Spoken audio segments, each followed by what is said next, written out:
Hi everybody, hi my sweet lifers, Alisa Marie here, hanging out with Carl on the Two Chef Show. Sharing what we know. Yep, and today we are making an absolutely gorgeous blue algae cheesecake, and I'm going to decorate it with fresh herbs and fresh edible flowers from the Sweet Life Garden. So we'll see you soon in the kitchen. Hi everybody, it's Alisa Marie here, hanging out with Carl on our Two Chef Show. Hi my sweet lifers, we are sharing what we know. That's right. And today we're making an absolutely gorgeous blue-green, spirulina is actually what we call it, algae cheesecake. And what I love about it is I saw it on something on social media. I saw it and I thought, you know what? We've got all the flowers that you can eat. We've got all the herbs that you can eat in the Sweet Life Garden. We've got this really cool cheesecake that's no bake, easy breezy, which, you know, people get intimidated with cheesecakes because they think that's really hard to make. Not hard at all. Easy breezy. And so I just thought it would be something we should do for our viewers. I know anything that involves cream cheese, my wife's on board right away. And the spirulina stuff, we were talking about this earlier. I've never had it, but I know my mother-in-law uses it. I'm pretty sure that's green. Do they have green? I think it's green. You know, this one's a blue, and I got blue because the blue is what I saw on my feed, and I thought, how pretty would it be to do that? You know, algae is algae, right? There's going to be different colors, so I would imagine that you probably can find it, obviously, in green too, but the blue is really cool. I'm interested because when she was reading about it a few minutes ago, and ladies, y'all probably be interested in this, it did say something about anti-aging. Yeah. May want to look. We all might want to look into this right here. I mean, you know, if you don't want to make a cheesecake, you can certainly dump it in your smoothie. That would be an easy thing to do. We might actually figure out a way to... Spirulina martinis. I was getting ready to say, maybe some blue Caraco and vodka and throw a little extra spirulina in there. We might try that on a mason jar martini show. I don't know. We'll see. We'll figure it out. Pretty easy stuff, though. So what you need for this recipe is I went ahead and baked off a pre-done crust. Okay. It was in the frozen section. I went ahead and baked it because this is a no-bake cheesecake recipe, so this has to be made before you start putting stuff in here. And then the other thing is you need 2.5 to 3 packets of the cheesecake, the cream cheese, and then 2 cups of powdered sugar, 1.5 cups of heavy whipping cream, and then I'm just going to eyeball this spirulina. I'm just going to eyeball it. It looks like that with the magnitude of that particular vibrancy on that. I feel like we'll be able to turn all this stuff blue. If we don't, I've got the packet in the drawer. We'll be able to make it. The other thing we did, y'all saw earlier, is I went out there and I chopped some chives. I've got the pansies, which are edible in the garden right now. I've got some roses, which are also edible. And I also picked up some of the curly leaf parsley, so we can make leaves and stuff. So we're going to make it look like a garden, which I think will be very sweet, right? Sweet Life Garden. So the first thing we want to do is we want to whip the whipping cream. So I'm going to put this in our blender. Just going to pour this in and raise this up. Get that all. Get it whipped. Get it all aerated, and that basically turns into whipping cream. Whipped cream. Yep. Yeah. So what happens is that it forms a peak. And all that means is that when you stick your utensil in it, or you actually look at it, you can look at it with this little gizmo as well that you know you're using to mix it up.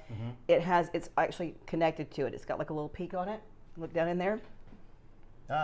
And if you took your finger and did this, it would form peaks like a meringue pie. So you want that kind of consistency. So what I'm going to do is I'm going to actually ask you, Carl, to reach over there and get that other different apparatus that one's the one we need. Yep. I figured that one was for the dough, right? And I'm gonna, now that I've gotten this one done, I'm gonna give this to you because we need the other one to be a little bit stronger. To do what we're doing next. And so the next thing you do is you just basically put in here all of your ingredients. So I'm going to put in the cream cheese.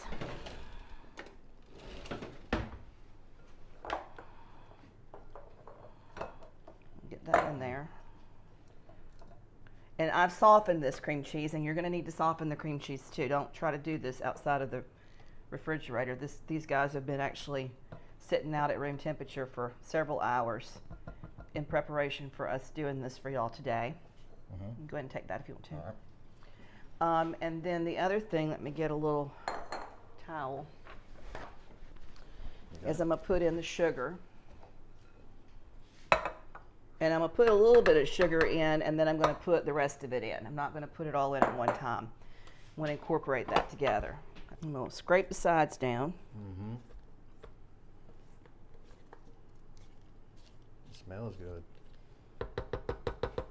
You know, Carl, do you want me to stick some of my sister's vanilla flavoring in there that she makes with the moonshine? Yeah, absolutely. I'll go get that. Nice. Now we're talking. Ain't much left. Oh, you ain't lying. My sister's watching the channel. Elizabeth, I need more of this. I made mine with vodka, and she made hers with moonshine, and hers is much better than mine. That smells. I mean, it smells like vanilla, but it smells really good. Yeah. As you can see. So you know how to make that. With the.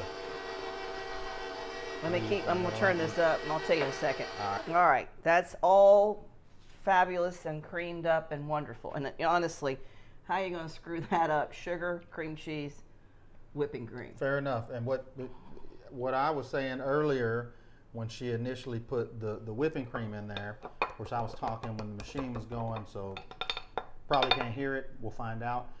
But it's interesting. I mean, most people, I don't want to say most people know now, but a lot of people know now how you get whipped cream. But it's before you know, when you find out, it's like you get that delicious whipped cream just by having whipping cream and stirring it. You know, for me, I don't know. Maybe it's the fat kid in me, but for me that was like, wow. You know, life changing. It's that easy. Why am I not doing this every day? Life changing. But it is cool. And the KitchenAids are. Well, I have nice to tell as you, well. the thing interests me was that, you know, growing up, we never made it homemade. We always bought it in the containers in the frozen department at the grocery store, and it always had like a weird bittery aftertaste to it. And then I always used cream, heavy whipping cream for my coffee, because I don't like coffee with sugar in it. I just like cream in the coffee. Okay. And so I was making something. I don't remember if it was a buttermilk fudge pie. I was making something. And I thought, I'm going to take that. It says heavy whipping cream. I'm going to take that whipping cream. I'm going to take the cream, heavy cream. I'm just going to put it in the blender and see what happens, or the hand mixer. And it whipped right up. And I was like, ha! And that's how I found out about it. And I was like, I need a little powdered sugar. And I just by accident figured out how to do it, because my grandmothers had already passed away by the time I started really getting heavy into the kitchen. And so I would have known it a long time before that if they'd been around. But all right, now we're going to see what happens with this blue. I don't think there's going to be any problems. It looks very blue. Color in there. Yeah. Right now it looks like Carolina blue and a little Duke blue. Yeah. All right, guys. So what I love about this is that this is an easy thing to do. I mean, it is no bake. You do need to probably leave it in the refrigerator for a minute so that it can set up. Look how blue that is, guys. Really cool. It smells delicious. I mean, y'all know. Have a taste. Y'all know my word. Interesting. That's golly, that's really good. That's very good. That is really good. Yeah, really, really good. I did not need to know how to make that. Yes, everybody needed to know how to make that. Everybody needed to know how ding-dang easy it is to make that. That's the thing. This is one of those recipes that you can do with the children. And they're going to love getting to go out into the garden. Just make sure you're picking the stuff that you can eat. Right? We don't want to have anybody get poisoned. That would be awful. It's so funny because when the kids come... I could have swore that flour was edible. The thing, it's like the mushrooms. You know, you can make a slurry of the mushrooms, but you don't go out there in the garden and just pick whatever's growing at the bottom of the bark of a tree. I mean, you can hurt yourself. You can kill yourself. Yeah. And so it's interesting because, and I probably will do a show on it at some point, taking all the different flowers that are in the garden, because I've actually specifically planted an edible floral section so that we have a lot of cool stuff to use in recipes for cupcakes and decorating. Right there? No, that's actually just a wildflower mix. But along this that's inside here and around in that back where we've got the new pad with the leopard, that is all with edibles. And so I've got lots of different flowers that we can use, different colors, different things for cupcakes and cakes and stuff like that. This is just as simple as it can be. So all you're going to do is just take it out of your blender, and we're going to scoop it or pour it or whatever into our pre-baked pie shell and smush it around. That could have actually been blended a little bit more. We got more of a marbling swirl on here. It's all good. That works. Yep. Now the other thing you can do with this leftover, stuff some of those cannoli shells. Yeah. Sprinkle them in powdered sugar and add chocolate chips to this. Like make another thing with chocolate chips and then stuff it with those cookies. Yep. Yeah. Or you could do a trifle. Beautiful. Oh, and that makes me think about something else. You could do a trifle with ladyfingers and this blue cream cheese and strawberries and have red, white, and blue for the 4th of July or for Memorial Day, which is coming up within the next, this weekend actually. That's right. Yeah. So this would be a really beautiful dish to do for Memorial Day. So there's that. We're going to set that over there. Setting it by me may end up missing. So what you're going to do is just going to lay in your little flowers and kind of make it look like a little garden. All right. I like this cool. chive right here that has this curl on it because it looks very interesting. And let's see how long it needs to be. I think it needs to be cut just a little bit. Let that curl land like that. That's very pretty. That's pretty neat. And then we can take some of this parsley and make it look like little leaves. Yeah, if I was doing it, it wouldn't look anything. Matter of fact, I would have never come up with this, but it wouldn't look anything like this. Well, you know, you were talking about that whipped cream earlier, and honestly, you know, it's one of those things where if you just sort of think about different ways of doing different things, you can come up with all kinds of cool stuff, especially with the girls, because your girls would love this. Actually, they would. This is a great little project to do in the kitchen. It's true. It's true. I might get daddy cool points. Well, There yeah. we go. I'm already cool. You are My already ready. princesses love me. But, Yes. But that would be neat. That is something neat to do with the kids. And when you tear your chives, tear them from the bottom so that you keep the tips like they are, because that's going to look more gardeny on the actual cheesecake. But yeah, this is a nice little project. It's also a nice way to impress somebody if you're going to a dinner party or a cookout. Again, if you were going to go do something this weekend for Memorial Day, this would be a nice thing to show up with. So those with these flowers, like I'm looking at this rose, right?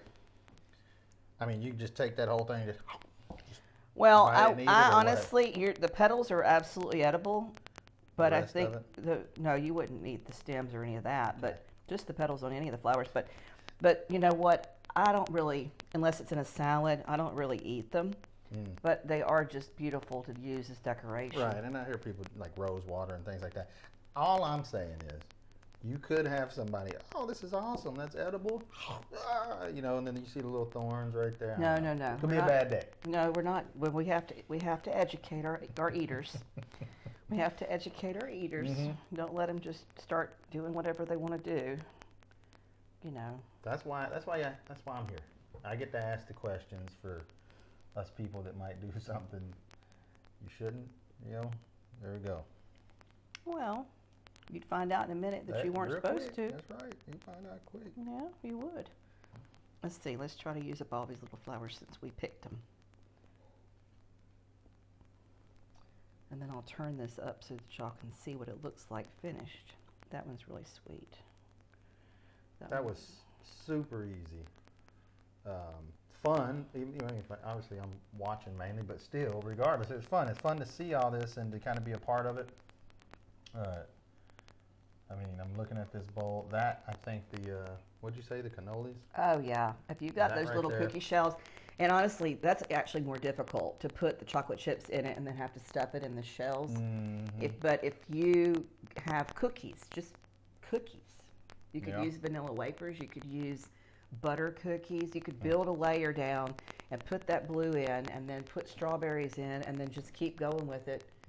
And it would be a really nice dessert, and it would be really pretty in a clear glass,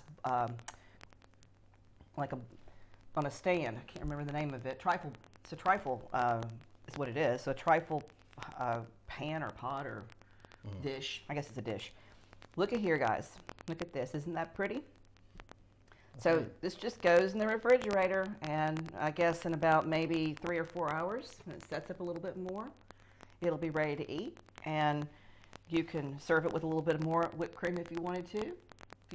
Sprinkle it with a little bit of cinnamon even if you wanted to do that. Strawberries. Or strawberries. I love strawberries on But my yeah, cheesecake. just really sweet, simple, easy recipe to make with the kids or just for yourself. Right. And all the ingredients you typically would even have here at home. You'd have, I mean, most people have got Cream cheese, cream, whipping cream. yeah, and sugar, powdered sugar. So, well, you just have to go buy that spirulina because that's something I had to order for the specific recipe for today. Right. So, listen, guys, if you've got any value in this recipe, please do us a favor, like and share. Don't forget to ring that bell. Carl, you get to ring that bell. Ooh, he loves it when I let him ring that bell. And we'll see you soon on the channel. Take care.